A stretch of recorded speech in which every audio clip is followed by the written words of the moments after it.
ஏனென்றால் இறைவனிடமே நீங்கள் ஒப்படைத்து விடுகிறீர்கள். இறைவனை இப்பொழுது நீங்கள் நேரில் காண முடியாது. அதனால் இந்த ஒப்படைக்கப்பட்ட இந்த சொத்துக்கள் இவை முறையாக பராமரிக்கப்படுவதற்கென்று ஒரு நிறுவனம் இருக்க வேண்டும் இல்லையா? அப்படி உருவான நிறுவனம்தான் வக்ஃப் போர்டு.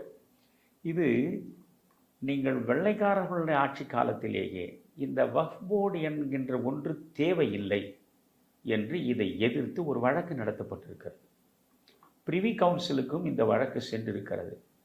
பிரிவி கவுன்சிலில் இந்த வக்ஃப் என்கின்ற அந்த கருத்தியலையே கடுமையாக விமர்சனம் செய்து நிராகரித்து விட்டார்கள்.